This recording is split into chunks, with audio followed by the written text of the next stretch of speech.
controversial. He's too progressive. We need kind of more moderate, more, kind of like what they were saying. They wanted to take MSNBC in another direction. Well, I mean, take a look at how slow he acted on Matt Lauer, and then how quick he acted on Sam Cedar. I mean, if you look at the two things, like both of them were out of the Me Too movement, and Matt Lauer's allegations were a hell of a lot worse. And right. He kind of, hemmed and hawed about, it's not like he jumped right on getting rid of Matt Lauer either. So, I mean. But Matt Lauer, again, isn't, I would not boast him as a progressive, right? He's more very safe, moderate. What I'm saying. Like, you go from you have Sam Cedar, who is a progressive. You have Ed Schultz, who's a progressive, and it's, it doesn't seem like there was any issues with, getting rid of them, the progressives, and so I mean, you're asking me if I think with all the screenshots, is it because of the controversial? Well, what they think is controversial, yeah, and then, that's exactly what I think. Do you want to do any headlines or news, or just do the? It was so easy for them, and at the time, Ed Schultz's show was the highest rated show they had. And they tried to claim that he had low ratings, but he was the highest rated show for that time period, that time frame. What do you call it? Evening. The time block. Yeah, the time block. Thank you. So there's another article here, not just kind of describing the details of kind of what Ed Schultz talked about, and I guess who he is now associated with and things like that. There's an article by the Daily Beast that came out. That is, I have to say, kind of it's a poorly written article, to say the least. It's poorly written, low information attack. That's the way that I see it. Even if it's a legitimate criticism, maybe you always want to be careful with whomever, your sources are coming from. That's why you be careful with MSNBC. You want to do it with every media outlet to understand what angle they're trying to do it with. But that being the case, they, instead of focusing on anything that Ed Schultz basically described as far as what MSNBC had done, his accusations against the company, they focused on a very, a part of the podcast in which Jamie Weinstein basically asked his position about Russia Today as basically a propaganda outlet for Vladimir Putin, in addition to how he currently feels about Vladimir Putin. And he basically said, look, we do, they asked him about human rights violation, and he kind of did a Trumpism to where he kind of back and said, the United States also does these things. I think every major nation does these things. And as well as previously you were very hard on Vladimir Putin when you were on MSNBC. Why are you not so now? And I don't remember exactly what he said, he said something. All right. And Facebook Live is on, and we just had to share the links around. I figure when we share the links around, instead of us riffing, we'll just fucking highlight someone else. And those are the folks over at Actify Chat. If you like that content, you like that commentary, that is the folks Actify Chat on the YouTube. Make sure my microphone is popping. All right. Yeah, that's the folks at Actify Chat on the YouTubes. There's Dora Loco. Can you hear me clearly? Let's go ahead and get some podcast audio happening. All right, podcast audio is happening. All right, and let's go ahead and bring this gosh darn thing. It's the Wine Cellar redoing a lot of you fathermuckers downloaded the original effed up, messed up one. Yes. Where we had to go short because we're in between 12-hour shifts, and the computer absolutely had to restart at that time. It just needed to. That thing had to happen. So now we're redoing it Sunday afternoon after we ran some errands and did some chores, whatnot, and what have you. In our equal opportunity kitchen. Yeah, in our kitchen. I literally have on an apron doing the dishes. Yes. And Phoenix Kalita was handling some proteins that we needed for our muscles. Yes. Because we want to be musclified. Mm-hmm. We're trying to be swole wine cellarists. Nigga. And Is that a there's thing? Are we wine cellarists? practice wine cellarism. We practice wine cellarism. Knuckle. It's an ideology I can get behind. So this is reasonable critiques. Something. Yes. I'm going to add extra trigger warning on top of the already exhaustive trigger warning. It's exhaustive, nigga. Which we still have to do that episode and explain the fucking trigger warning. Yeah. Yeah. That can be next. We can do that shit twice in a row where we fucking just skip news and do topics. Yeah. We've done that. We have. And I'm going to try, because when we do the reasonable critiques, we're making fun of people that just say ridiculous shit in our comment sections. Yes. And not so much private messages anymore. And that's part of the trigger warning is I'm going to read them verbatim when I do them. Mm-hmm. So I typically edit myself and I say B word or the homophobic F-bomb, but I'll read the comments verbatim that people leave, and I'll actually say bitch. I'll actually say faggot in the verbatim reading. When somebody left one in my inbox because he didn't like my anti-capitalist SJW commentary on something, and he called me a shiny black faggot. Why does it have to be shiny, though? Why are you shiny? Did you not have your oil mattifier that day? I did not. I did not have my mattifier. I know there's some dude that's like, yeah, you are gay because you use mattifier and moisturifiers. I mean, I'm just cleaner than you. I'll look better. Okay? All right. So let's get into some old Wine Cellarino fuckos. Let's get right to the shit, too. In Father Teresa's Wine Cellar, we believe all oppression is intersectional. And this means our analysis of current events frequently includes discussion of difficult and explicit content. Any combination of the following topics could be included in our show: murder, rape, war, climate change, racism, sexism, violence, sexual violence, homophobic violence, heterocentrism, discrimination and abuse against individuals of nonconformist sexuality, domestic violence, child abuse, child rape, child neglect, elderly abuse, verbal abuse, police brutality, microaggressions, ableism, cyberbullying, genital mutilation, ideological extremism, and people just being total fucking assholes. And people just being total fucking arseholes. Indeed. Yeah, you got to say words for a minute. I have to actually quite seriously respond to this message real quick. Venus Kalita has decided that I have to say words for a minute. There's Tally Loco up in the joint said, hey folks, my does that say my dad just popped in to listen to y'all? Oh, what's happening, feller? Oh no, did you tell him how much we cuss? Because we dropped the F-bomb over here. Whew. And we're very reasonable, though. We're very nuanced in the Wine Cellar. We don't just say things like white people need to go back to Europe. We have never said that, ever. And that a great many of them need to be euthanized. We have also never said that. We have not said that ever. And do you really want to comb through 638 episodes to find out if we did? Do you? We have the kind of deep archives where it's like you don't want to research it. But somebody was hitting 2015 episodes. I was like, who the fuck? What? Why? All right. See, and that's why in that one, there's a Black podcast group, the Black Podcast Hub.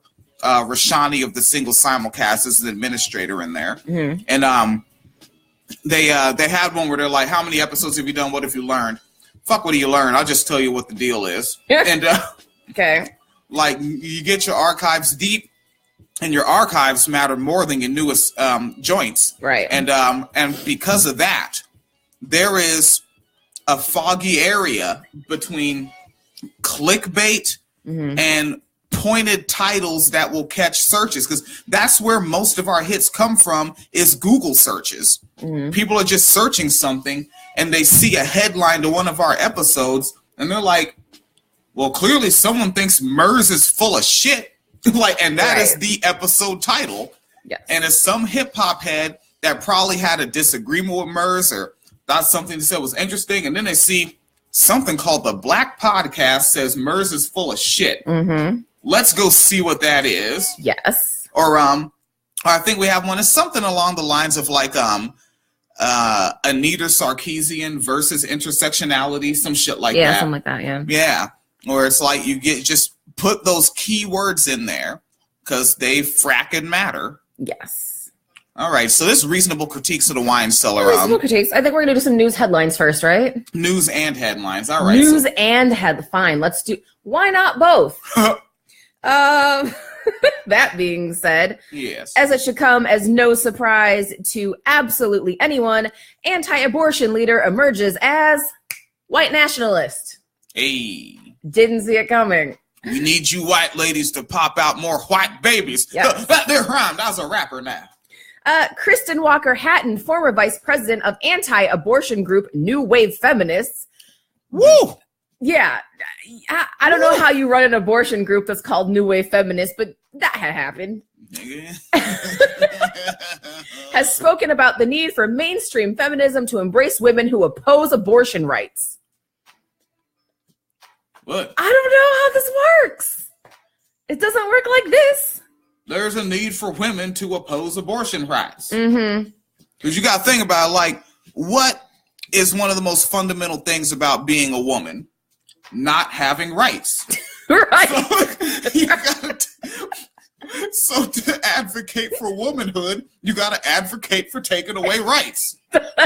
These are fact-based facts. In 2016, Hatton wrote she found Trump to be creepy, gross, and tacky, and a chauvinist during his campaign. But after she quit the internet for a while to avoid reading about him, she came back and began sharing white supremacist content on social media. Has it only been one Thanksgiving since? So it's that Thanksgiving with old Uncle Joe. God damn it, Uncle Joe. Why y'all let y'all racist uncles be like this? Stop it. God damn it. So she's a fucking racist and she likes Richard Spencer.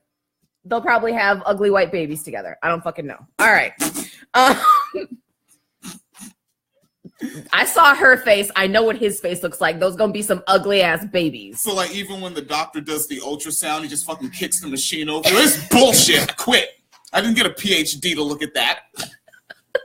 He'll probably give a backhanded compliment, be like, huh, looks like old school Royal Europeans, the inbred kind. Oh, they've got that Steve Buscemi vibe about them, kind of Buscemic. All right. Moving on. The guy who, what the fucking, no, don't do that to me. The 9/11 truther film, Loose Change. Does anyone remember that? Did anyone see it? Wait, do we have that? We have some other shit. I think we have some other shit. We were in Goodwill and I saw something that looks really weird and libertarian, and it was, it's Goodwill. The DVD is like $2. I'm gonna fucking look at it and laugh. Yes. Yes, so Dylan Avery made the 9/11 truther film Loose Change when he was a young adult. He is now making a documentary about police brutality in America. I'm sure it will be amazing and entirely fact-based. And I bet Netflix will give him more money for it than they offered Monique. There's that. 3 Kansas men convicted over mass slaughter plot targeting Muslims were members of a Kansas militia with a hatred of immigrants and have been guilty of plotting to blow up a mosque and apartment complex that housed Somali refugees in order to, quote, wake people up. We need a supercut of when just because, that happens a lot on here where so much is good. That was all one sentence. As you were talking, I was just waiting for it. Where's the period on this one? It's a long sentence. Yeah, this sentence on the Yada diet, it's got no period. It's got no. That's fucked up. These alkaline sentences. It's an alkaline sentence. That's my word. A federal jury in Wichita convicted Patrick Stein, Gavin Wright, and Curtis Allen that fucking show on charges of conspiracy to use a weapon of mass destruction and conspiracy against civil rights. You know how fucking white you have to be in America that you could be charged with conspiracy to use a weapon of mass destruction, but not terrorism? That is some peak fucking whiteness. Yeah. I don't have any jokes for that. You can't. That is the joke. That is the joke. That was the punchline. And all three men face up to life in prison when they are sentenced June 27th. So we need to try to remember to check that out. But we're gonna be moving. Like that is like right around our moving days. Like this apartment lease is up 30 days, half September, April, June, and June 30th. Yes. This lease is up here. And and I'm requesting I haven't decided if I'm requesting 4 or 3 days off of work to move, because I don't like moving and then going back to shift and then we just have a bunch of unopened boxes. Right. Like I want to fucking move. I want to break out the measuring tape, set shit up, make it pretty looking, feel good about it, then go back to work. And then I have to double check now too, but I think those are the guys who put in a bid to help build the wall. Yeah, there were some people who put in a bid to build the wall, who got convicted of trying to kill Muslims. Man, you know a story I never saw an update to, and I looked for like fucking 6 months. I just hoping to holy hell for updates. When Mayonnaise Boy fucking stole a van and did a drive-by on a police station. Yeah, I don't even remember that story. What the hell? Yeah, and in the Goddess of Irony stays laughing at me. Only me and John Pennyman covered it. Fun, right? I mean, you probably did it better, so whatever. Sandy Hook parents hit Alex Jones with defamation lawsuits. That's fun. Sandy Hook, the school? Yes. You know that place that was a false flag and it never actually happened because they were all crisis actors from the government? Damn, I don't know Alex Jones' quote. I know Dan Badandi. But you see, I know why they're going after, because Dan Badandi was far more active on it because he actually went to press conferences and interrupted shit. Jones did too. Oh. I don't know if it was press conferences, but he actually found parents and was like, why are you lying? Ooh. Yeah. I did not know that. Yeah.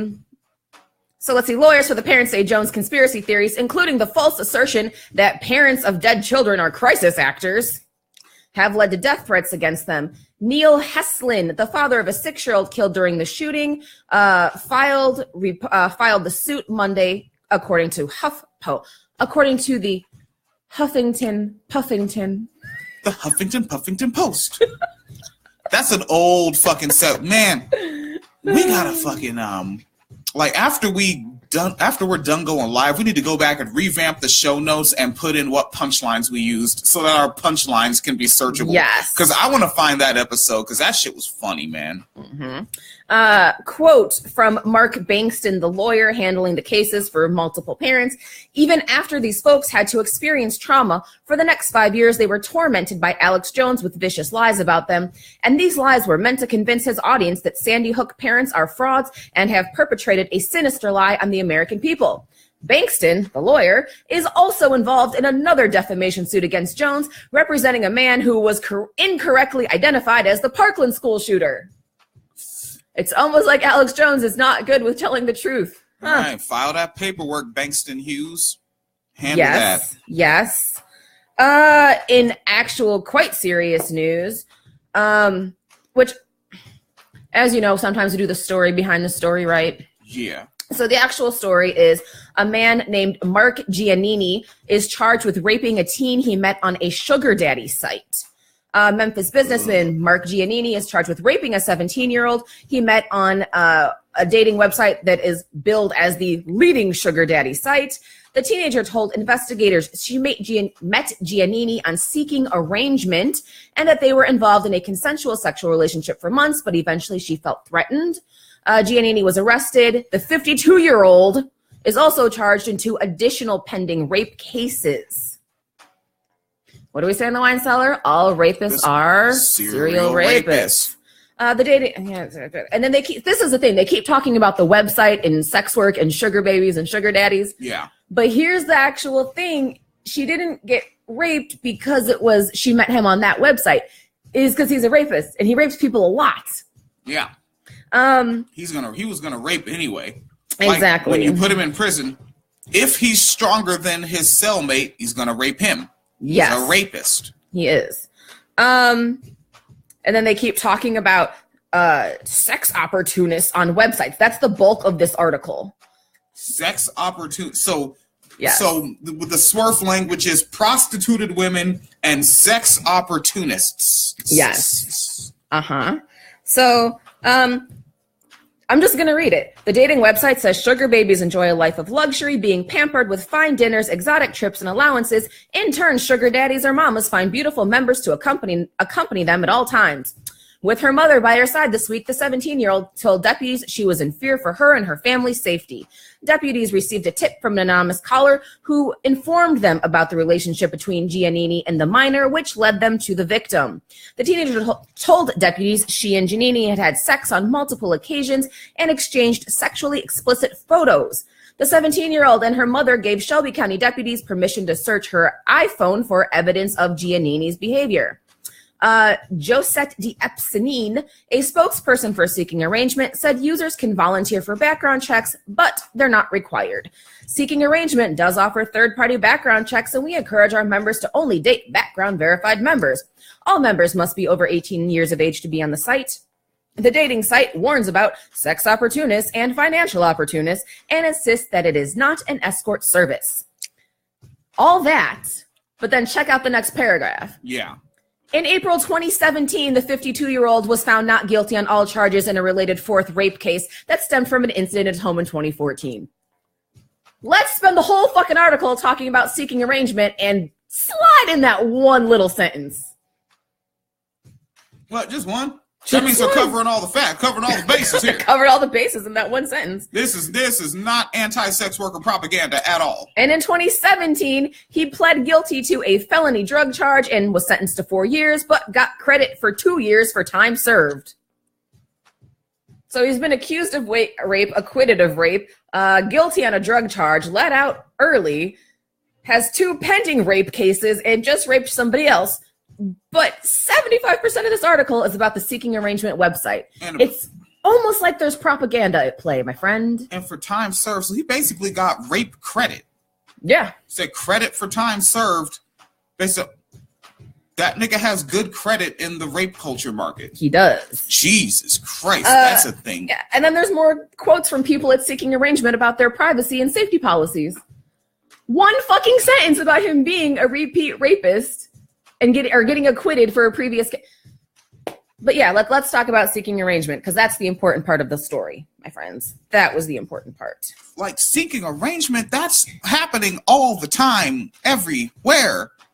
Yeah. Every time a fucking strange man says hello to a woman, he's seeking arrangement. Pretty much. Street harassing is very sloppily seeking arrangement. Motherfuckers are constantly seeking arrangement, quid pro quo in the workplace. Just right before even in the workplace, just soon as they look at the fucking application or a resume and they see a feminine perceived name, they're like, I'm about to seek some arrangement. Yeah. It always is be going on. Ever since, well, I don't, I know it could be farther back, but what did Christopher Columbus first do? First thing he did was get his rape on, kidnap children, and go sell them to other Europeans to get their rape on. Yeah. He immediately saw something and said, it's time for some arrangement. Yeah. And he literally... Actually, wasn't that a direct quote? We came to an arrangement? With one of his little cronies who kidnapped an indigenous woman and tried to have sex with her, and she was telling him no, and he just beat the ever-loving liquidy fuck out of her until she said yes. And that said, was his crony. That was him. Oh, that was him. I thought that was his friend. Wasn't that his quote? And we came to an arrangement?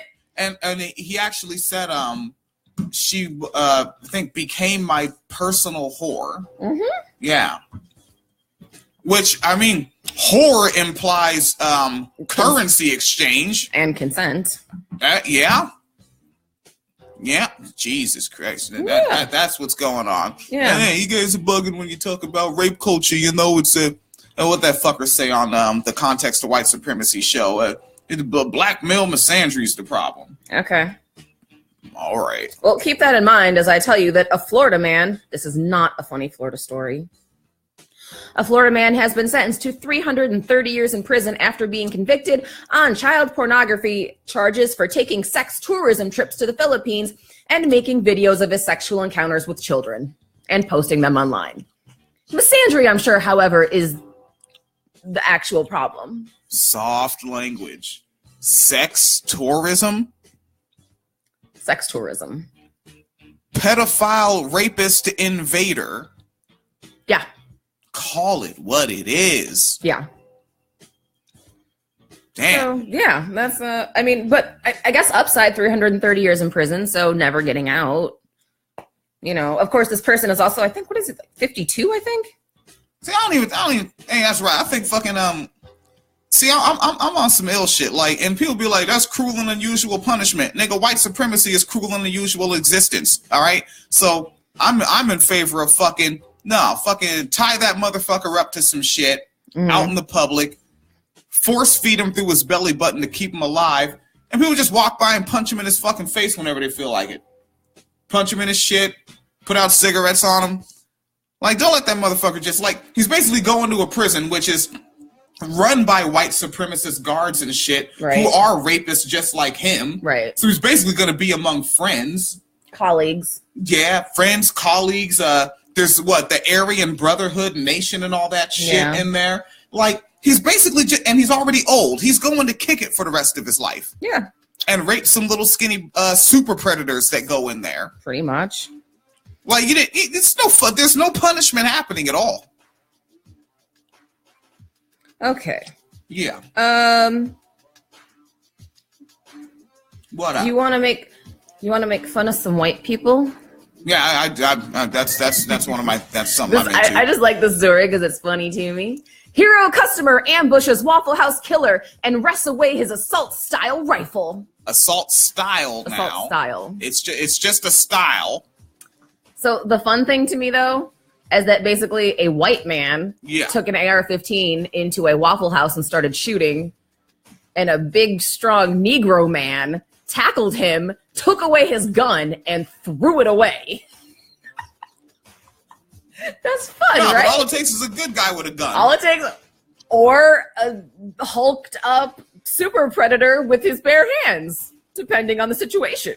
Oh, dear white people, don't expect me to do that. I'm using my fast twitch muscle and I'm getting the fuck out of here. You bet. Yeah. When James Shaw Jr. heard the gunshots, he hid in the restroom but didn't lose sight of the gunman.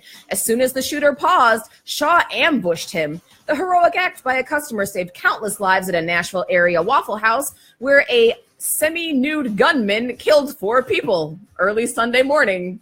Semi-nude? We'll get to that. So he was almost naked. So he was going to commit suicide. He wanted to leave this earth the way he came in. I can dig it. He saw the gunman looking at his rifle. At that point, the shots had stopped, said police spokesperson Don Aaron. So he decided to rush the gunman, wrestled the assault rifle away, and threw it over the counter.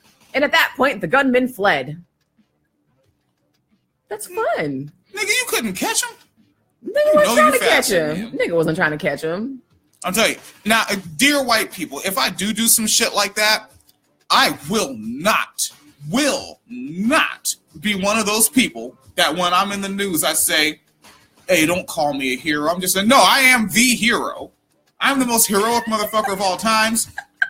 Here's my GoFundMe for the hero. We're going to be working on my super suit. Mm-hmm. Right? Yeah, fuck that. The bullshit. I'm no hero. Nigga, I saved people. I is be hero.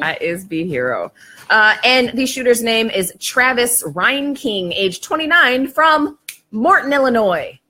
Travis Reinking. Yeah.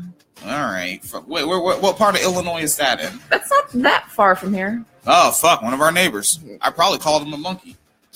Like, I've been here for 2 years. I may have called him a monkey to his face, and that was the last straw. He said, I know niggers like Waffle Houses. I'm going to go there and show them what monkeying is. That could have happened. That's right. I'm going to show those. If they call me a monkey, I'm going to show them my banana clip. No. Why? The headline on this just gets me. Why? Elderly woman found pushing. Ma'am. All right, let's give me that. Give me that. This is not. Stop laughing. This is not a joke. And yet, it kind of is. Wrong. This is the Wine Cellar. We don't mess around here. We don't goof around. We don't fucking play.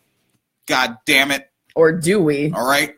Straighten up and get this fucking news out here. People need to know what's happening in the world. Uh-huh. Shit. Mm-hmm. All right? Yes. This is coming off of ABC7Chicago.com, a news outlet. There's an elderly woman. Ma'am. Stop snickering. This isn't funny. Elderly woman found pushing dead woman around in shopping cart. All right? She had coupons. Now, ma'am. Yes. No giggling. Mm-hmm. An elderly woman was found pushing a shopping cart with a body in it on Saturday evening in the Chatham neighborhood on the south side. Officers responded to a well-being check at 7:53 in the p.m. on the 8600 block of South Calumet and Calumet. She's the gal you met, and with another gal you met in a shopping cart, and found the woman with the body of a female. All right, let's do that. Even women don't like females. Motherfuckers. A female whose identity and age was unknown.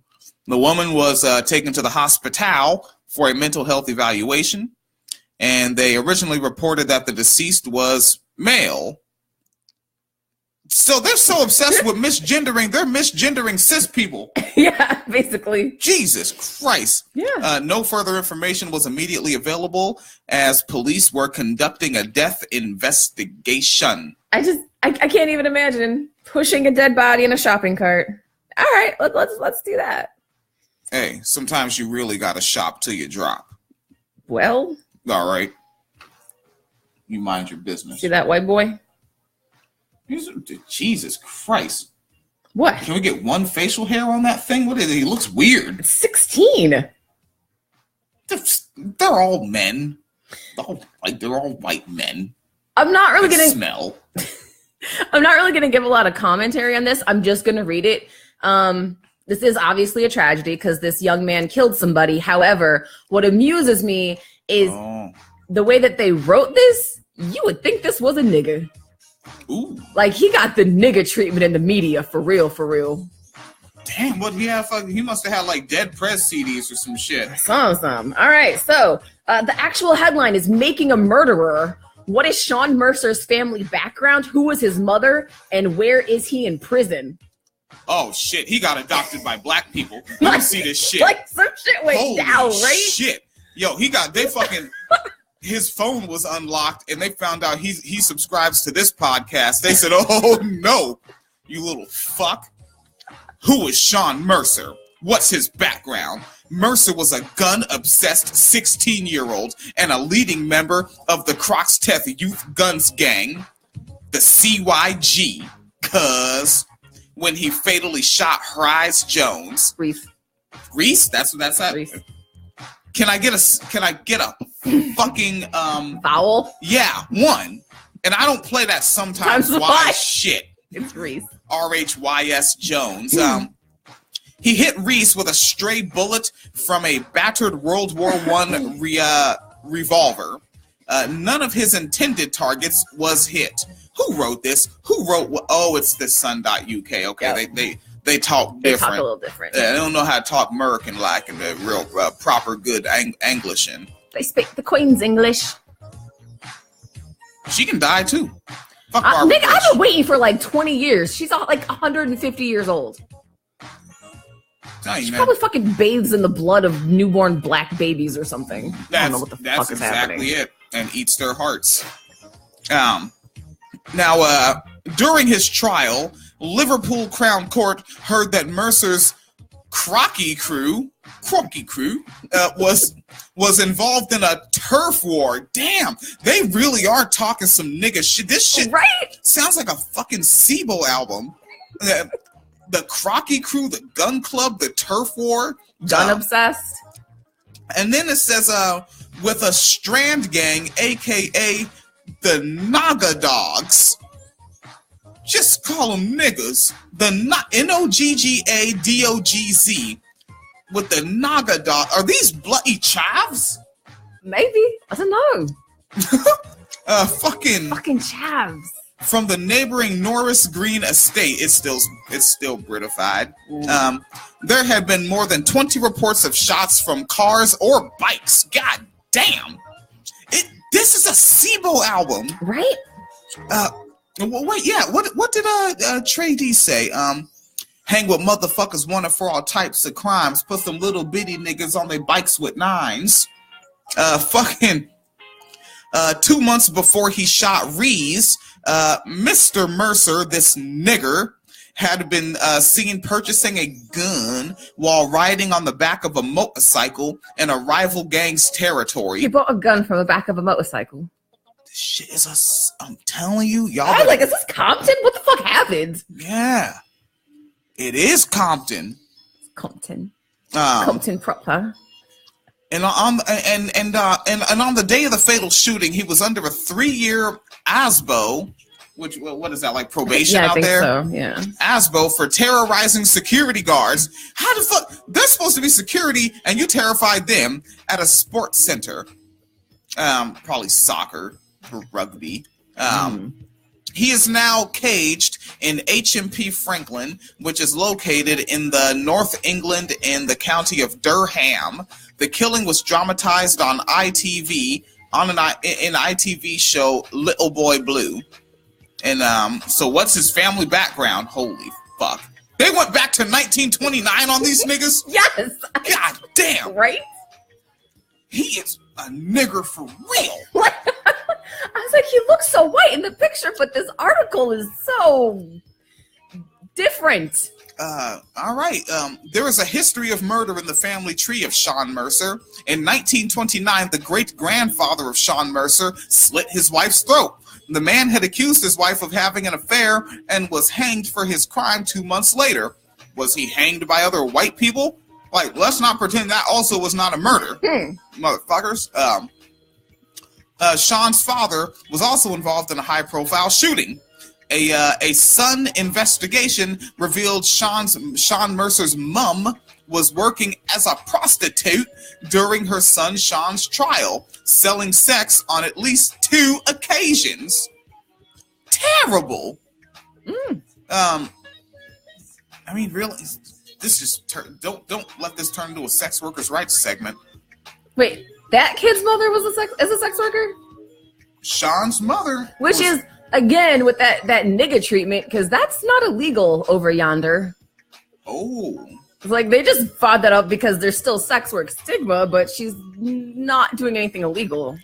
Yeah, but it's bad. Salacious. You can't do that. God, that's the word. It's not proper. It's not how a proper lady would behave. And they fucking they put her name out there. Jeanette worked at a brothel called Elegant Ladies in November 2008, where she offered sex to a reporter for £50 all in. I don't know what the all in means. Probably full service. She was one of several other people jailed after her son's trial after being found guilty of helping him. The fuck? Niggas is guilty of help. I think, what do we call it here? Aiding and abetting, or being an accomplice? Maybe they're just really light-skinned. Some, man. Holy shit. I honestly, I don't think I have ever seen a news article about white criminals like this ever. Like, no. I really legitimately can't even remember when. Jeanette Mercer is the mother of a teen gang member who murdered Reese as he walked home in Liverpool. A Sun investigation... Oh, wait, I just saw that. Oh, damn, that's the end of it. It's basically... And his mother's a whore. Good day. Like, that's how they ended the article. Right. Holy shit. Right? I ain't never seen no white person get covered in the news like that. maybe what? Almost Casey Anthony. Almost Jeffrey Dahmer. Almost. Because they still had to throw in he was sad and lonely and had trouble fitting in. All right, that's all I got, man. Reasonable critiques. Reasonable of critiques. the Wine Cellar. Yes. People telling us about ourselves. Yes. You can see made a thread that you can. You want me to look at the thread? Yes. So you can read some of the comments because it's fun. And let's see. Tally Loco said, they were just heating. What's it say? They were just heeding your call to invest in white sadness. Maybe they did. That would be kind of fucking awesome. Yeah. I mean, I could stand to see more of this. Yeah. All right. But yeah, how do you handle that? And now this is on your personal page. Yes. Should I read the original post? Yeah. You know what? Yeah. It's our podcast. We don't have no fucking time limit. We know we're gonna drink after this. We are. So first of all, I just want to prep. This post is from 2016. So it's not new. And somebody bumped it. And now all these niggas think it's new and it's about Trump, which is funny to me. Okay. So I said, I know it's super edgy to mock people for falling into the anti-intellectual cesspool, but come on already. When a person works 2 jobs, has kids, barely graduated high school, and can't even read at a 10th grade level, comes across your precious radical theories, they will not care. Nobody wants to read something that requires a thesaurus, a dictionary, and an open Google tab. I'm glad you could afford that precious post-secondary degree, and you can use $5,000 words no matter the topic. The rest of us don't function that way. You're gatekeeping by denying basic information to those who need it most. If your queer theory or feminist theory or race theory aren't inclusive to the poorest and least formally educated among us, who is it for really? Are you here for the revolution or some weird self-congratulatory masturbation session? Intellectual snobs look at folks without much formal education and judge. You wonder, why do they follow a con artist? Why do they support this problematic person? Why do they believe ridiculous ideas?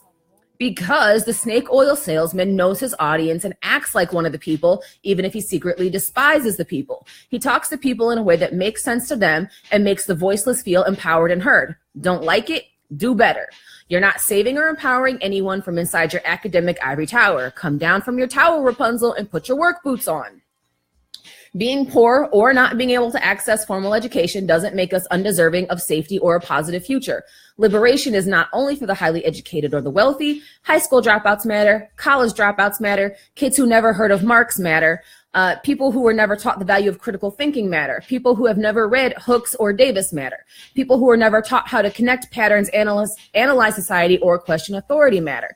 People are systemically denied access to education and the tools needed to radically deconstruct and critique. This is an intentional maneuver of the ruling class to end rebellions before they begin. If you have extra insight and knowledge, share it with those who do not. Being unaware of systemic oppression doesn't make you exempt from being held down by it. Hoarding information and making it inaccessible is exactly what people at the top of oppressive structures do. Instead of mocking someone for not understanding what in the hell social classifications such as gender, race, and nationality, constituted by a governing logic, require an epistemological intervention through queer theory. Means sit the fuck down and explain it. When did intellectual critique of queer theory trump street-based queer sex workers' immediate problems?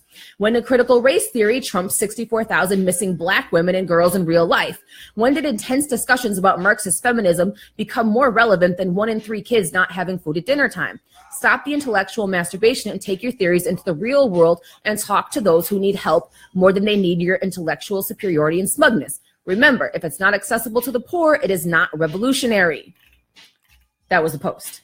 Whew, it's kind of a long post. And just a note, we might have to do extra labor. Well, I might. And rip the audio from Facebook because I'm looking at the audio recording and maybe the program is just not showing it keeping up, but it doesn't look like it's keeping up. No. Yeah. So yeah, we definitely gotta replace this laptop. Yeah. Yeah. Again, it's a fucking 2013 model. It ain't, in 2018, planned obsolescence is be a thing. Yeah. Planned obsolescence, so that I'm not a fucking snob, is when these companies, they make your devices with specific hardware that is deliberately going to fall behind on software changes. All right. It's not software updates or upgrades. It's software changes. They change the software so many times to make it so different that it doesn't work well with the hardware. Right. So like I have a 2010 iPod Touch that I need to just throw in the garbage. Maybe I did recently. Because fucking it stopped holding a charge, but also it was barely relevant anymore because by the time it was like early 2013, that thing, it could only run like 2 applications at a time. Yeah. Yeah, like you could barely cut and paste. It would forget what you copied, so you have to fucking go copy it to paste it again. Yeah, it just became fucking slow. The YouTube videos were slow, and that's on purpose so that you have to go buy the iPod Touch 5th generation, because the one I had was the 4th. Right. You know, this iPhone 6S Plus, like now the podcast application crashes a lot and it's getting slow. The weather application loads slower. Facebook doesn't remember where I was sometimes when I click away. You know, so that's planned obsolescence. They do it on purpose. Yep. Well, it's capitalism. You can't have stuff that lasts forever. All right, and I just updated the winecellarmedia.com post with the new Facebook Live video. Yes. Okay. So that was my post. That was actually a direct quote from somebody who used it in a Facebook conversation as if anyone knew what the fuck. What? Oh, no. I got it. I'm just engineering. You know, that was a direct quote that somebody used and thought it was a good idea to go into a space full of non-academically trained people and say social classifications such as gender, race, and nationality constituted by a governing logic require an epistemological intervention through queer theory. What the fuck does that mean? Nobody knows what the fuck that means. So that was kind of what spawned that post. Yeah. And then people read it, clearly comprehended it, and provided me with some reasonable critiques, such as Evan H. Peak fucking liberalism. They even put their fucking Patreon at the end. All platitudes and excuses for idiot Facebook college students not to educate themselves on Marxism. Facebook college students. Yes. Face you. F you indeed. Damn. F you indeed. Yes. Who else is critiquing? Roy Jones. Yeah, you have to read the Roy Jones one. There's like, I think the subthread, there's multiple ones because he likes to use a lot of words. He probably knows what epistemological means. Now, Roy Jones is a very big fan of Phoenix Calida and her work. All right, so he got on here and he got to talking. And he said, ook. For some, that's all it is. I think that's okay. Okay, it's a okay. I think so. But it could be ook. I don't know. Maybe that's a fucking word. I don't fucking know. He's smart. He probably speaks like Korean. That's a word in Korean or something. I don't fucking know. He's the ookie bookie man. The ookie bookie man. So Kabuki man. People who use big words are rude, but people who don't use big words but don't make sense at all, like Trump, aren't. That's some anti-bougie bullshit there. So, Sarah, I'll let you know you kind of missed an important aspect I alluded to there. As a black man, I have been told that I speak white because I use such words. Whose assumptions of my identity am I to kowtow to? He said, the one that says black people aren't educated and people think they need to speak to me as if I don't know big words? Or the one that declares black people are diverse in their individuality and should be approached as such. And you notice that he opened up those questions with kowtow to. Yeah. So like it's still negative even for the one that you agree with. Yeah. All right, Roy Jones. He continues and says, which identity? I'm sure you're sharp enough to deduce its rhetorical question. Vocabulary and race are related, as alluded to by the OP itself. I already spend a lot of my mind power translating and guarding what I say around the man. And now you're telling me I should spend more emotional capital on other things because you think it's rude? Sarah, no, it doesn't work that way. Communication is a 50-50 thing. The speaker and the audience are equally responsible to complete the conversation. To insist I expect my fellow POC are incapable of comprehending a vast library of words is policing. So he's on the social justice side, but he's mad at this post. He's not really on the social justice side. No, not really. Because he's one of them, like, Black people don't like me because I use big words and have an extensive vocabulary, and niggas is stupid and don't understand, and that's why they don't like me. Nigga, they don't like you because you're a smug fucking asshole. That's why they don't fucking like you. He's one of those people that calls himself a blurred now, and he's like, they didn't like me because I was into anime. Nigga, the whole hood fucked with Dragon Ball Z, and I hated it.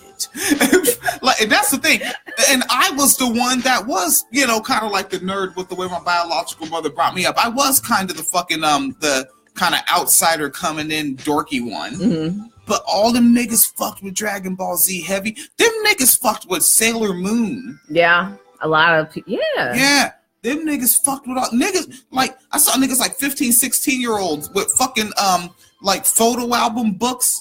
But like instead of like baseball or football cards, they have Pokemon cards. Yep. And they're like, I got the Pokemon character. I don't know their names. Pikachu. I think that's one. I don't know the other ones. Yeah, like, and they had all that shit. So it's not that you like different shit. It's that you were an ass face about it. But he even says that in there though. Like as he's talking, what the fuck was that? He's continuing.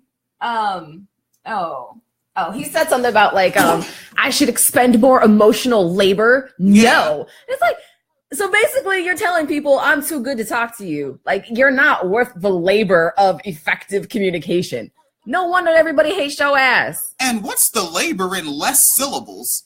Like you're literally doing because less. He thinks in big syllables, William. Some people think in big syllables. They have to recalibrate their entire hypothalamus gland and recalcify some shit so that we can understand them. When I first see a motherfucker, I'm not thinking like, this may be a very unscrupulous individual. No, my first thought is, oh, fuck that guy. just fuck that guy. That's what I think. And I drag it all together like it is one word. Fuck that guy. Fuck that fucking guy. Roy Jones continues for some reason. He said, it's annoying that people would presume such motive from those of us who have an expensive vocabulary. I do not intend to speak over someone's head when I access my expensive library of words. I genuinely think in those words. I did not get a doctorate, a master's. Hell, I didn't even get a college diploma. And I have dealt with the persistent pressure for me to conform to racial stereotypes in my vernacular. I use voice to text often, and Siri doesn't know what I'm saying. This nigga just said he's smarter than Siri. Hey, Roy. Siri's not a person. It's called a program, or I'm going to use your expensive words, an application. Okay? Somebody programmed in words that were recorded that enough. Like, you see, this is a microphone, or like I guess you would say a vocal receiver. Okay, all right, and someone spoke into the microphone, and then someone took those words and they programmed them to be the words that come back when you say something into the microphone on your iPhone when you're using the Siri application. Siri is not a person. It's not even artificial intelligence, let alone authentic intelligence. Or let's make it inclusive. It's not fake smart, while you think it's real smart. All right, Roy W. Jones. Roy W. Jones continues and said, there are times I tried to consider synonyms, but they failed to meet the intended tableau I set forth. I don't do it to make myself look better. I don't do it and then claim you should know these words. I do not know what you do not know until I said and the question was asked. The article/comment presumes someone like me is trying to embarrass someone else. I feel more ostracized by reading this. That nigga just said synonyms don't work. No, they don't. But also, I feel ostracized that I got called out for using words that I know my audience doesn't understand. And then, Stop ostracizing me. And then saying got called out. No one said your name in the fucking post. Nigga, I didn't even know you. Yeah, we still don't. We're just making fun of you now. And then we're going to, like, in a couple of weeks, we'll be on episode 800, and we won't even remember this segment. Oh, man. What did Tally Loco said he planned series obsolescence. He did. He did. Because he's smarter than Siri. He is smarter than Siri. He's smarter than everybody. Yeah, he was like, oh, I got Google Voice for you, you fucker. He called Siri the B word. I know this. This is a fact-based fact. Why y'all say why y'all like this? Can't help it. We just niggas doing nigga shit, man. I'm like this. My mother let me watch a lot of comedy. Like she let me watch George Carlin when I was 7 years old. She actually had me watch it. And then she got me a keyboard with a microphone and a boombox that I could record myself into. So I started doing this early. And then she told me things like, you better watch out playing with that white girl. So I got that a little early on in life. And then everything else happened. All the things happened. And now I have access to this thing called the World Wide Webernet. It's fucking over. And then fucking Phoenix came along and slid in my DMs and sent a picture. It was just a picture of my face. Jesus. Which you didn't have on your account too. When was like you first put a picture on your account? Well, like 2016? Yeah. Like a clear picture? Yeah. Yeah. And I had to take it down in 5 minutes because the Swerfs and Turf saved it. Yeah. And it was a blurry one. Weirdo. Yeah. It had like a filter on it. They were like, I don't know. It looks passing to me. And I was like, what the fuck? And you had deleted that months ago. That means she was just hanging on to it. Fucking weirdo. God, Swerfs are weird. And Fallon Loco, FallonKitty.com came in and said, y'all broke his heart because he thought he was special to be a he thought he was special to be a showstopper. You're not special. You're not special, sir, mister. Can't be touched. Can't be rocked. Whatever can't be shook. Can't read words. Oh, excuse me. Okay, that's a screenshot of the same one. Oh, my bad. Yeah, you done gone and doubled up. My bad. Oh shit. See, like he's using like social justice like vernac that we use. Like and apparently he's getting more at someone named Sarah than he is at you. Yes. Because Sarah left one comment and her comment was like, if you use words that you know people don't understand, you're an asshole. Like that was the comment. Oh. And this is all like he's upset. Jesus Christ, a hit man will holler. So he continues, says, Sarah, it's ableist as fuck to gatekeep like this. Your misuse of this word created confusion. Although I suspect I understood the intent of it, it's still not clear as Brian illustrated.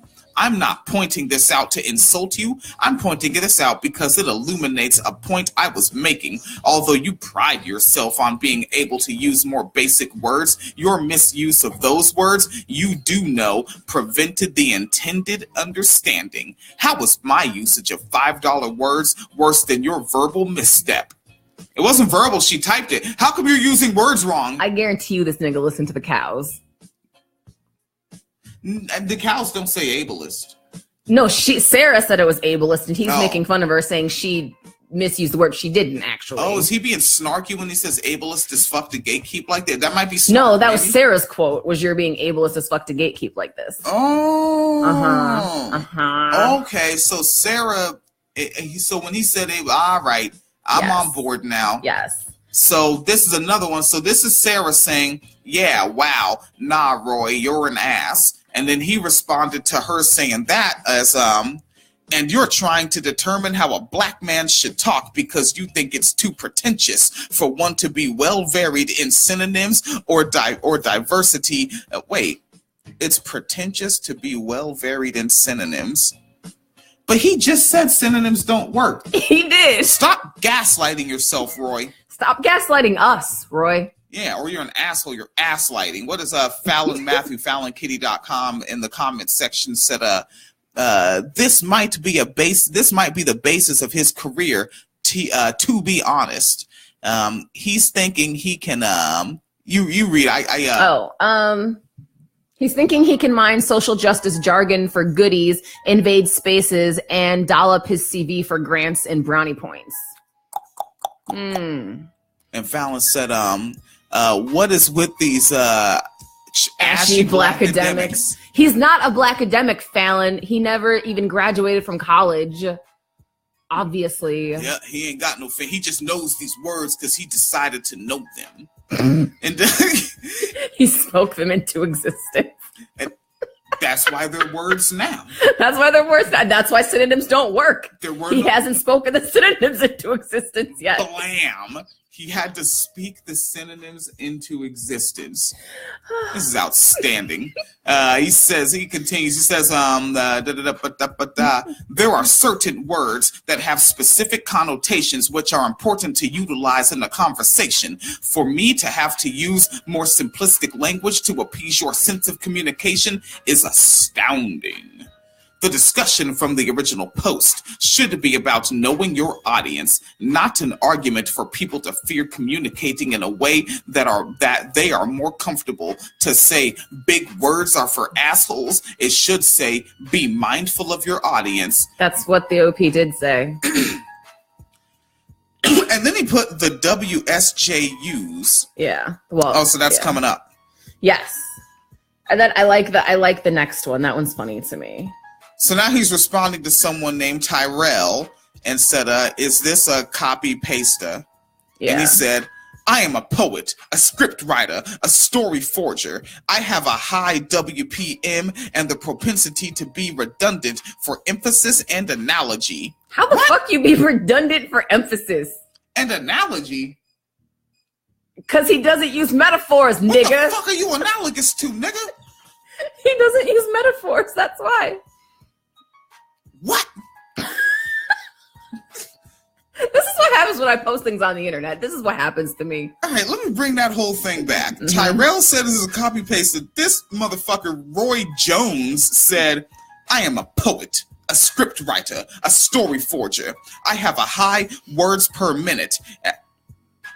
All right, and the propensity to be redundant for emphasis and analogy, to impugn my voluminous tendencies because of some anti-bourgeois classism is divisive. Is he saying that? Is he critiquing us for being anti-bourgeois? Yes. We are divisive because we're anti-bourgeois. See. Nigga, bourgeois, having a bourgeois class is fucking divisive. Yeah, like the classes are divided. It's past tense. That's why they're social classes. You just don't understand his analogies and his redundancies and emphases because you did not decalcify and then recalcify your fucking pineal gland, you damn ingrate asshole. All right. I tell you what, man. And then he responds to Athan. Well, no, Athan says the tone of any given argument should be consistent with the language through which it's expressed. I disagree with that. Yeah, I disagree with that too. Yeah. You know, just so like I'm pissed off, so I should only just say fuckity fuck. No, I'm pissed off. I have to say I'm pissed off because trans women are being murdered. I'm pissed off because sex workers' rights issues. I'm pissed off because anti-blackness here there. I'm pissed off because people are pretending they don't understand that Islamophobia is at its core racist. Right. Yeah, like Islam isn't a race. Okay, so how come only brown people stay getting fucked up though? Yeah, like how come I knew fucking folks from India and Filipino niggas and shit that got fucked up because they're brown? How come nobody's talking about? That's the thing, though. The Muslims throw the gays off roofs. They're so bigoted. You know them Chechen niggas in Russia is white Muslims. How come nobody's talking about their concentration camps for gay niggas? I mean, if we're suddenly caring about gay rights. Yeah, but that fucking fake shit. And it's like, look what the fuck y'all fucking I mean, Matthew Shepard was a story, and that was just the one that made national headlines. Well, fucking Mike Pence still thinks you can electrocute heterosexuality into people. Jesus fucking Christ. Yeah. Oh, I have to go on a Mike Pence rant too. And you got to check out those particularly Jewish fix them up and make your hetero camps. Oh yeah. David Pakman has a good interview with somebody who was a victim of that and got out of it. You remind me. We actually had to do an entire episode about this new fucking shit that they passed defunding Planned Parenthood. Mike Pence was the tiebreaker vote. But he already did this shit in Indiana, and then they ended up with an HIV outbreak, and apparently people don't know that. So I have to do like a whole fucking background thing about that. Bunch of white people about to get AIDS. And hepatitis. But guess what? These days, the doctors found a way that you could live with it, and they can profit. They're never gonna cure that shit. You're just gonna have AIDS throw a fit. Go fuck yourself, white people. You should have went back to Europe. All right, motherfuckers. Look, now listen here. He continues and says, my intent, I use certain words. It is not a matter of insult, but one of linguistic familiarity when I'm in a mood. Need to stop having moods. And, men tend to have mood swings. It's not an attempt to lock people out, but in the same, my propensity, you see, and you realize he's using a bunch of the same words. He ain't got that many words, nigga. My propensity to speak in this manner has been in the face of rampant discrimination, exclusion, and physical threats upon me to conform to racial standards which I refuse to acquiesce. Rewriting my words is more commonly used terms creates hesitance with me to speak. It delays the free flow of thought, and it rarely carries the intended nuances, abandoning accuracy to appease people's expectations. I just legitimately want to, because like at this point, like you fucking lying. I know you're lying. Nobody threatened to beat your ass because you use the word propensity in a sentence. Stop it. No, they fucking stop it. Now, they didn't threaten to beat your ass because you used that word. They did beat your ass because they understood how you used it, and you thought they were gonna miss the sarcasm and how you fucking insulted them. So, nigga, stop being mad on Facebook because you got your own ass kicked. All right. That needs to be a bumper sticker instead of "Don't let your president let you get your ass kicked." Don't let your vocabulary get your ass kicked. Don't do it. Yeah. I mean, you don't have to do it. It's completely consensual. It's voluntary. Like you don't have to do it. You don't have to be like this. Yeah, you could just not be an asshole. All right. Now, this fucker said, it's about knowing your audience, but it's also about not expecting people to adhere to your stereotypes. Which one prevails? Should I turn communication into a laborious task? Yeah, you are right now. Like, quite deliberately so. Like, that's the thing. Like, this is what you made yourself feel relevant by. Yeah. Right? Is this shit right here. Because fucking, the Brat album communicates shit more clearly to me. Fucking Tupac had the vocabulary. He didn't use that shit all the fucking time. Yeah. And he communicated more clearly and inspired more fucking people. Yep. All right. Should I simply refrain from speaking until the other participants have demonstrated their vocabulary? If everyone is speaking with 5th grade vocabulary, then the Electoral College might make him president. Oh, and that was 3rd grade, actually. Yeah. Grade 3. If everyone is speaking with 5th grade vocabulary, how will we ever know we can introduce more complex phrases and thoughts without attempting? What if we don't need to? This isn't the natural language of most of the planet. Right. Like, we're all speaking English because imperialism happened. God damn it. Do you know that word? Do you know? Oh, shit. Fucking... At what point do you ever try expanding the conversation? Nigga, different words don't expand the conversation. Different ideas do. And the fact that all you're focused on is, I don't want to be stereotyped. Nigga, that's not a new thought. A lot of people don't want to be stereotyped. Seriously. What else is in your fucking head? Right. And then you know what? You're being an asshole, and we're stereotyped to be assholes. Welcome to it. You're actually living up to the stereotype quite well. Fuckface. Do you know those words? Fuck, face. It derives from the German word flicken. It means to hit. Oh, shit. All right, so then I commented and said, calm down, Roy. We can easily include complex concepts while using 5th grade vocabulary. Don't get it twisted. We don't have to use fancy words to further complex concepts. He did not appreciate my response. Oh, no. Oh, no. Oh, it's Why did short. I put my device down? I don't know. It's short. Okay, is this, The last one, I think, yeah. He said, go ahead. Gather up your white people and start talking about how a black person needs to conform to your expectations of language. Policing how minorities should speak? Fucking racist. He thinks a page called Reading in the Shade is white people. And that's what you get for deliberately not knowing any fucking Blizzak, Vernizak, nigga. Do you know that word, nigga? Because no matter how you talk, I bet that's how a white motherfucker sees you and talks about you. No, nigga. if you use pretentious words, you are no longer that. Oh. Yes. Like Obama. Yeah. Nobody has ever called him an N-word. Yo, Obama be making people fucking use a word that he did not use this word. But after he got up there and talked about just Trayvon Martin on The Casual, like everybody just started saying he spoke extemporaneously. I was like, I gotta look up this fucking word. God damn it! That was the event I used to do in speech. What? Extemporaneous speaking. Which is freestyle. Yeah. Yeah. Do you know that word? Because, I mean, as a black man who doesn't want to be stereotyped so hard, I got to wonder if you know what style is. Do you see what I have on? This is called style. I'm fly, nigga.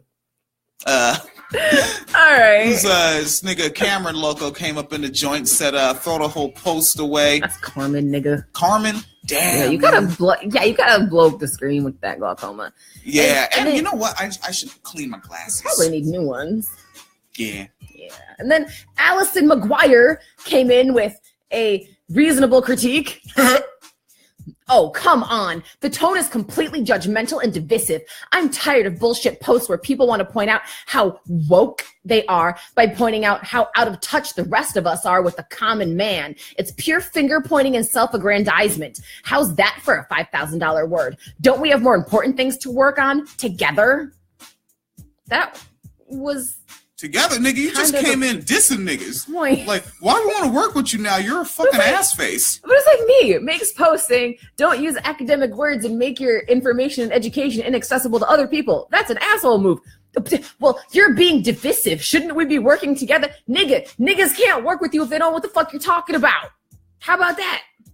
Damn. Yeah, like somebody told me, like, because I mean, I had been anti-capitalism way before I really knew, like, whatever the classic education shit is, because I ain't got no big fancy degrees. Yep. And but then I was like, you know what is this whole Marx thing? And so I downloaded an audio book, because I'm always on the move, of the Communist Manifesto. And to me, I'm like, these are some fancy words. But then I'm talking to some cat that actually is one of those book learning folk, and he was like, oh no, back in those days, he was talking basic. Yeah.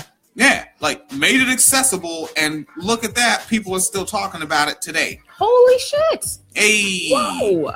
But guess what people won't be talking about? You, Roy. They're going to laugh at you on a podcast and then forget you exist when we put out the next episode making fun of the next fathermucker. And fucking Fergie rapping bothered me today. I might get into that on some other shit. I was bothered. They're all going to laugh at you. Patricia Sanders Ceravolo has an amazing critique. Are you ready? Yes. Blah, blah, blah, blah, blah, blah. All right. Read, exclamation point. Educate yourself, exclamation point. I'm no genius, but I can read. Bitch, I can read too. What the fuck? I am also no genius, but I can read. Now we're finding common ground here, buddy. We should make a club. I'm not a genius, but I can read. All right. Listen, learn. The dumbing down of America. Is that Thank the you. name of her book? What is that? That's the book that everybody who's not a genius but knows how to read reads. You don't have a copy? Of that book? Yeah. I don't know what's happening. Tara Murphy. The fuck is this nonsense? Just because someone is poor doesn't mean they're stupid. Who said that? It's not academia's job to talk down to people. Well, I mean, kinda. There are a billion outlets that take complex info and simplify it for the masses. Leave intellectuals alone to work on their stuff and stop trying to make them feel bad for words you're too willfully stupid to understand. Go to the library. You have no excuses.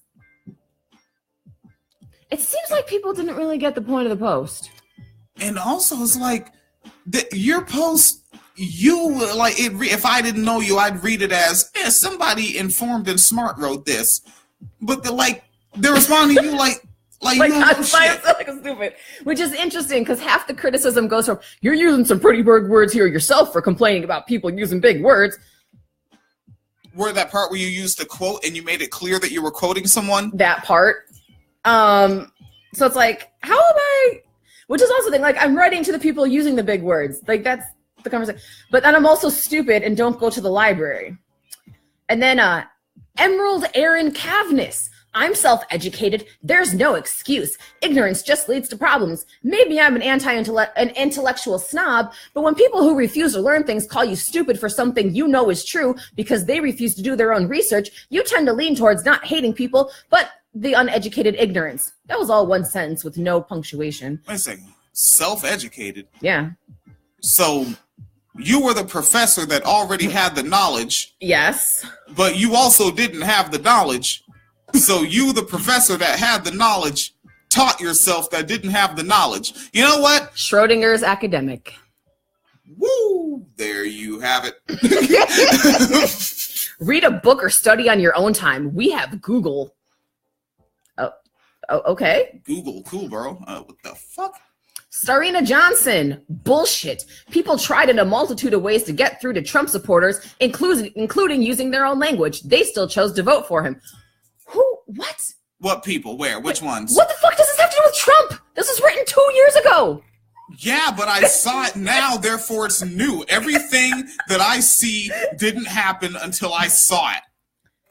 Oh, jeez. Oh. This is a screenshot from a wrong thing, but we're gonna get to this one on another about the people mad about the sex trafficking. Yeah, we're gonna get to that. That's hilarious. Oh no. Oh, it's amazing. And a really long post. All right. Joseph came in to say, this just seems like an apologist rant for white supremacy. What? Trumpism. This isn't about Trump. God damn it. All these educated ass niggas don't know how the fuck date stamps work, apparently. No. Yeah, like it's all right, fuck it. It's 2016. It's 2016. We still have time before the election. Bernie can still win. All right. This just seems like an apologist rant for white supremacy. Trumpism exists, not because he's speaking below the reading level of his audience, but because he fundamentally understands the majority if white people don't care about anyone other than themselves and their immediate tribe. It's 2018, not 1018. All right.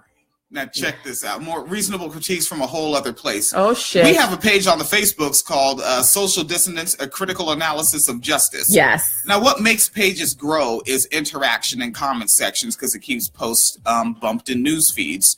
So when people who don't like what you say find your shit and link it and talk in it, this shit grows. Yes. So like this one, Raymond Loco, somebody, a friend of the show, been on the show. We've fucked around a lot. We used to do RuPaul's Drag Race shows and all sorts of shit.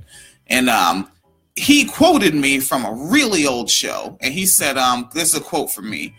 I think people need to look up the word offended and examine whether or not that is what they are feeling. Many people are incorrectly using the word, not realizing they aren't offended, they are uncomfortable. Yes. And Jason Andrew Canast said, the irony of this, coming from a page full of triggered sexist bigots is staggering. Because Jason delivers reasonable critiques. That is a reasonable critique. Jason is reasonable. Very reasonable. We're both looking for more. Yeah, we are. I'm trying to find the one. This dude said that we were coddling white supremacy. That was good. That was fun. All right. This one, this is also on the social dissonance. It doesn't say who posted it. Either myself or Penny Loco. One of us posted this. Mm-hmm. It's a screenshot of a tweet because those count as memes now. And it says, how do men's rights activists, how many men's rights activists does it take to change a light bulb? None. They still use gaslighting. And I remember seeing some shit in the comments section. It said, somebody named Carla Turner said, I'm a human rights activist, not listening to people talk about their experience based on their birth, assigned sex, and culture-defined gender is. The personal is very political. Okay, that was a pro-us comment. Oh, and then my one about the $5,000 words. They said I'm using a straw man, and I said I gave a direct quote. They said, you didn't give direct quotes. It's made up and doesn't hold water. I literally put a direct quote in the... Okay, yep. No, you didn't. That's what happened. You ain't put no quote. You ain't quoted that gum or nothing. You were just being black. And black people don't quote anything. Right. See? Uh-huh. You didn't know that was true, did you? Now, trying to shrink this thing. It's hard having bad visionizing. Oh, yeah. I don't see bueno. good. No bueno. All right, bust out some more. Bust out some more. What else do we have here? Oh, you're a cunt. Thank you. Reasonable critique. Also, you're a cuck. So apparently, I'm a cunt and a cuck. I'm special, I guess. You're a kunk. I am a kunk. There you go. That's awesome. I am a kunk. Let's see. Who else do we have here?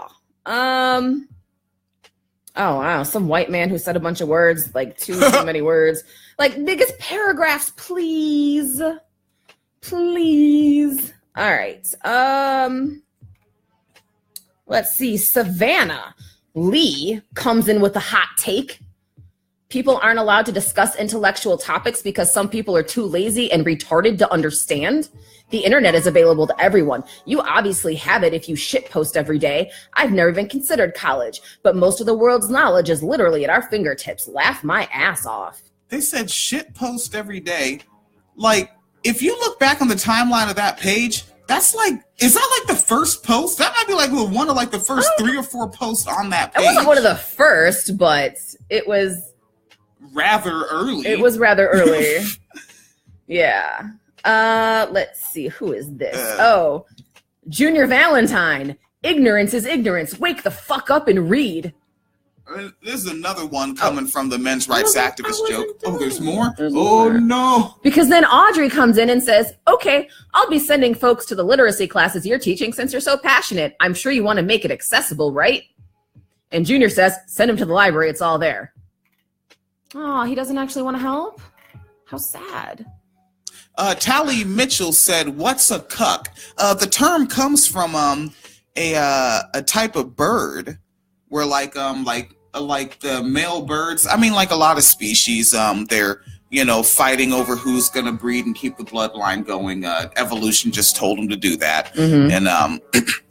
And like one male bird will go and fertilize the eggs of a female bird that another male bird tried to claim. Yeah. And I guess and then the sound they make kind of, if you hear it, it sounds like the word cuckoo.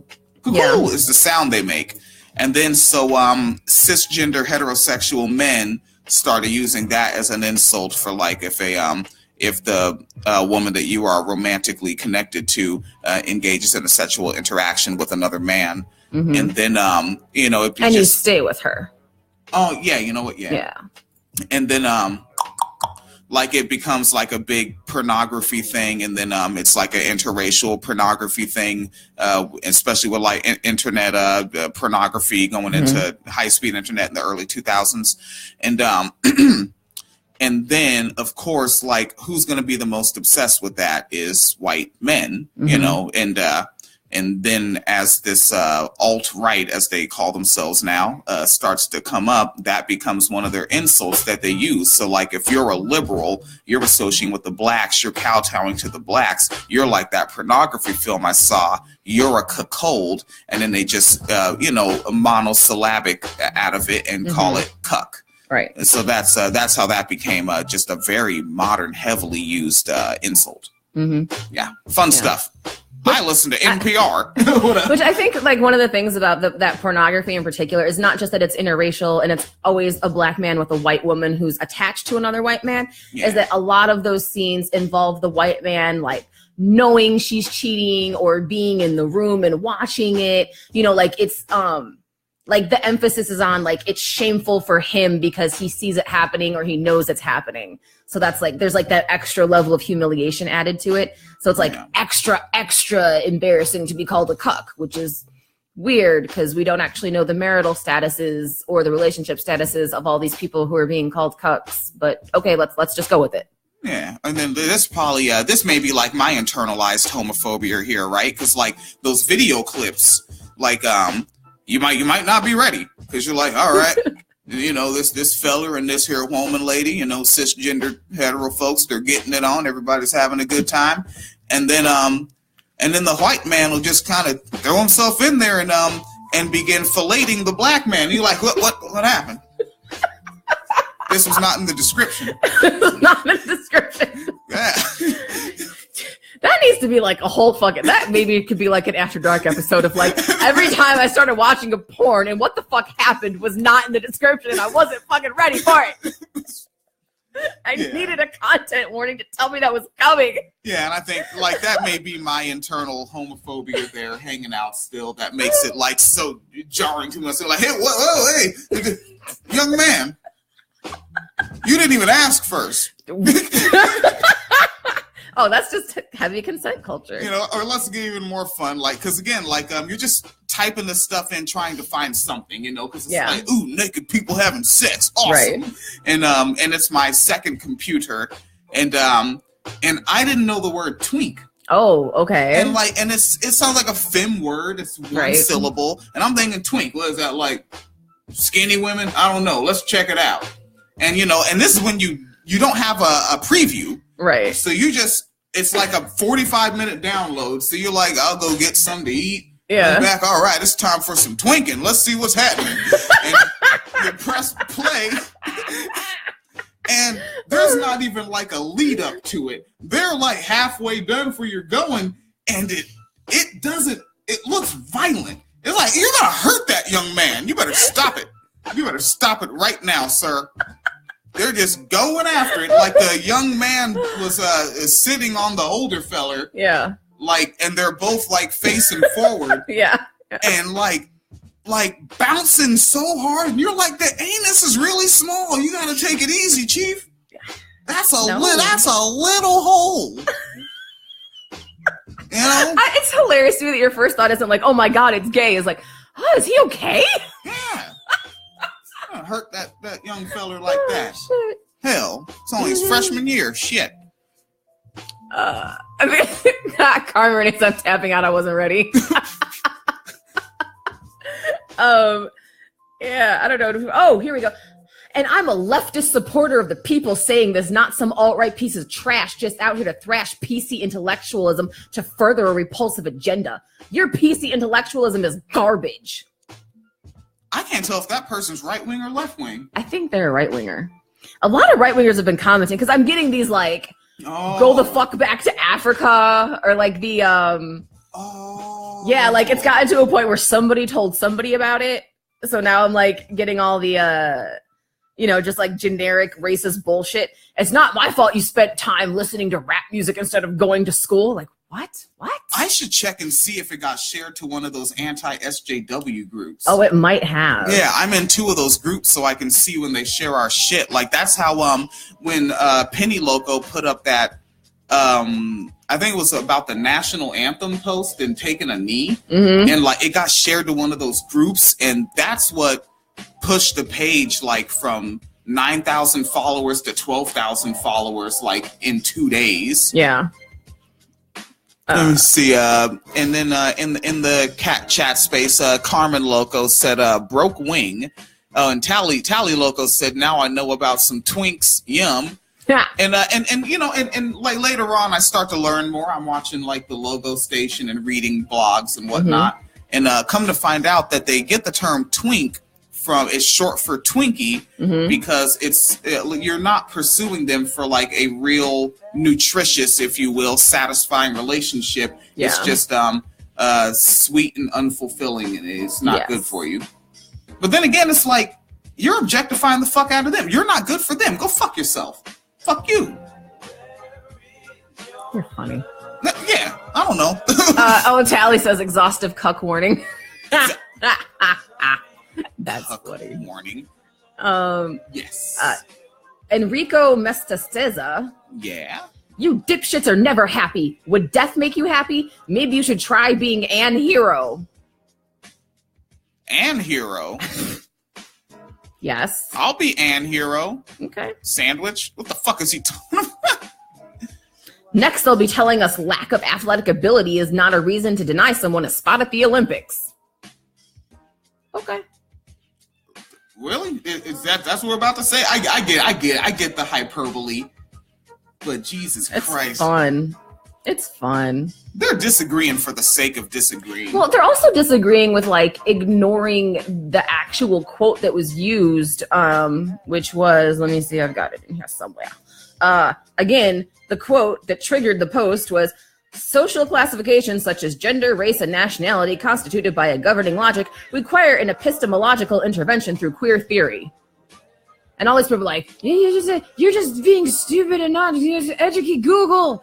And then every time I'm like, would you use this quote in a sentence? If so, why?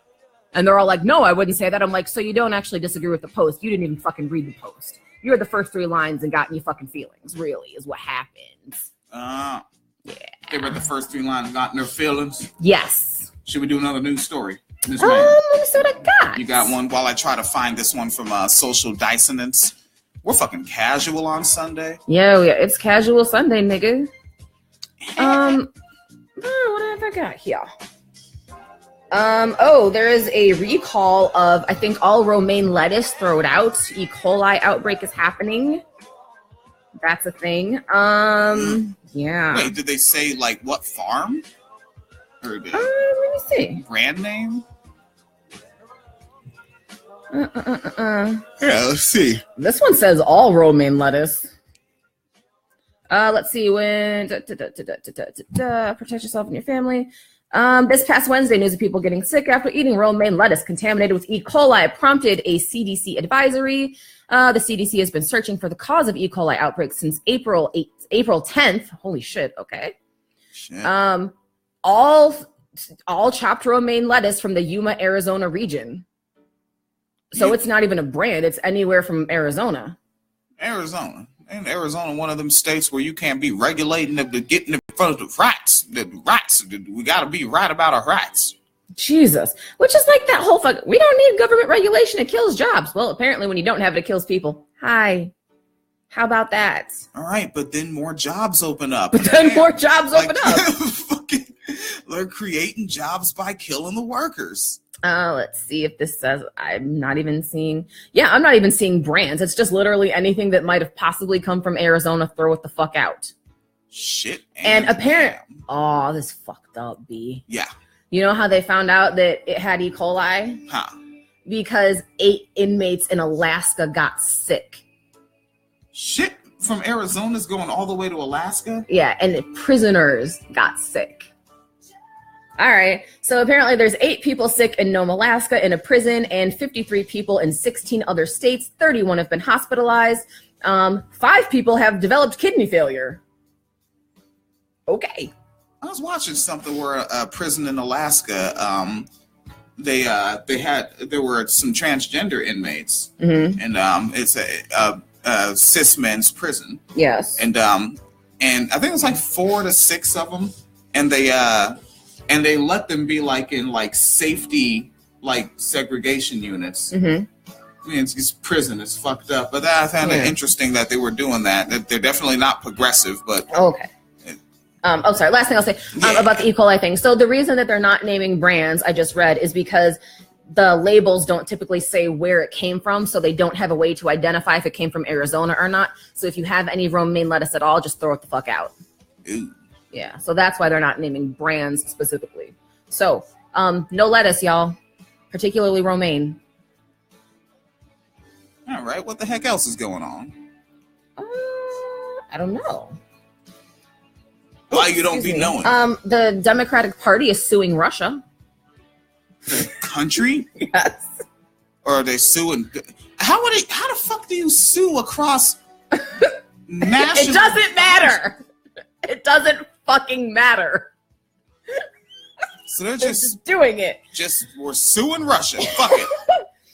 The Democratic Party sued the Russian government, U.S. President Donald Trump's campaign, and WikiLeaks on Friday, charging they carried out a wide-ranging conspiracy to influence the 2016 U.S. presidential election.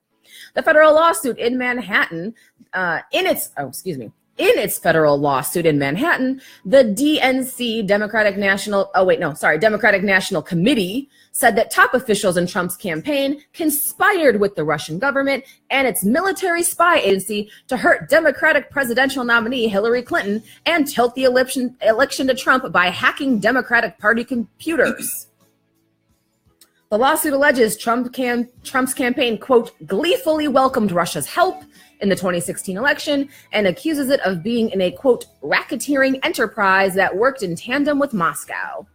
Quote, during the 2016 presidential election, Russia launched an all-out assault on our democracy and in it found a willing and active partner in Donald Trump's campaign, says Tom Perez, chair of the DNC. This constituted an act of unprecedented treachery. Do you think they said unprecedented because Trump doesn't know how to say it? Oh, they do it on purpose? Maybe. I kind of wonder. That's how you know when he did his own tweet. Right. It's unprecedented. Nigga, what? So this constituted an act of unprecedented treachery. The suit prompted Trump to send a Friday evening tweet calling the Democrats, quote, obstructionists, and promised a counterattack based on his long-standing assertion Clinton committed a crime with her personal email server. This can be good news in that we will all now Wait, what? Oh, fucking, hold on. This is a Trump tweet. I have to, hold on. Yeah. This can be good news and that we will now counter for the DNC server that they refused to give to the FBI that when the Wendy Wasserman Schultz servers and documents held by the Pakistani mystery man and Clinton emails. What? What the fuck is happening in that sentence? Man, that's why I don't follow Trump updates. This can be good news in that we will now counter for the DNC server that they refuse to give to the FBI the Wendy Wasserman Schultz servers and documents held by the Pakistani mystery man and Clinton emails. I don't know what the fuck that means. He doesn't either. He doesn't either. Trump appeared to refer to Representative Debbie Wasserman Schultz, who chaired the DNC during the election when the servers were hacked, and a Pakistani-born information technology worker found by the House of Representatives Inspector General to have inappropriately accessed congressional data. I'm telling the goddess of irony put Trump here to make us careful about avoiding about ableist language. So anyway, also named among defendants were Donald Trump Jr., Trump associate Roger Stone, and Jared Kushner. So yeah, apparently the Democratic Party is suing Russia. I don't fucking know what that means or how that's going to happen. Yeah. I don't know. Fallon said, I keep saying Cameron. Carmen Loco said, left wing, right wing, broke wing. That could be a great Dr. Seuss book. Left wing, right wing, broke wing. We can just make it ourselves and just use his style. Yeah, absolutely. I don't give a shit. Fallon Loco said glasseslit.com is great for glasses if you got or know your prescription. Oh, okay. Which but I think that there's like legal shit about that because it's like a medical thing. Oh, Like in Florida, if your prescription is like more than a year old or 2 years old, some shit like that, you can't use it again. Oh, yeah. Okay. I know that you have to have in Illinois anyway, you have to have a prescription to get color contacts. Like even like non like they're just to, change your eye color. They don't actually have a prescription, but you still have to go to the doctor to basically get a doctor's note to get color contacts.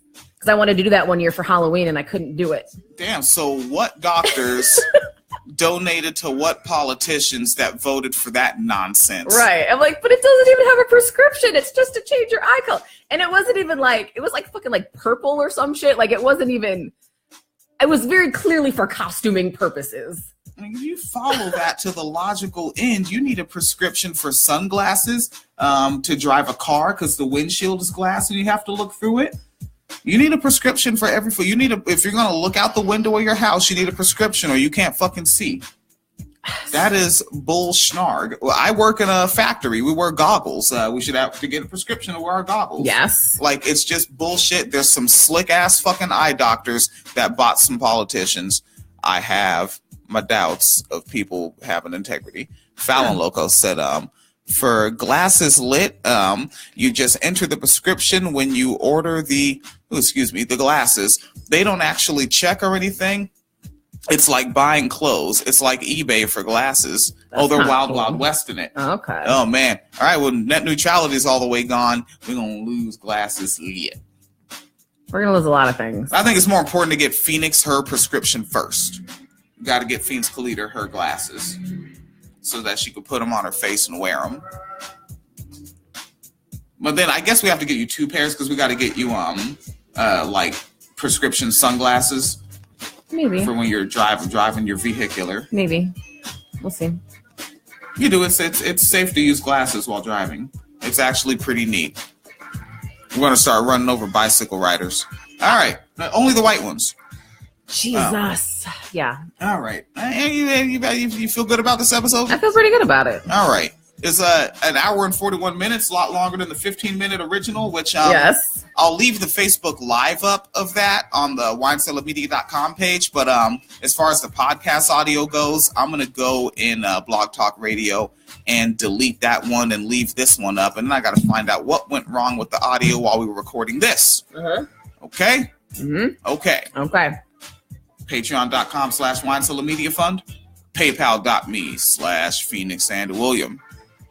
Fucking socialist liberal fuckers put their take your Patreons. commie shit somewhere else. God damn it. That's right. All right. Have a good one. Bye. End live vidya.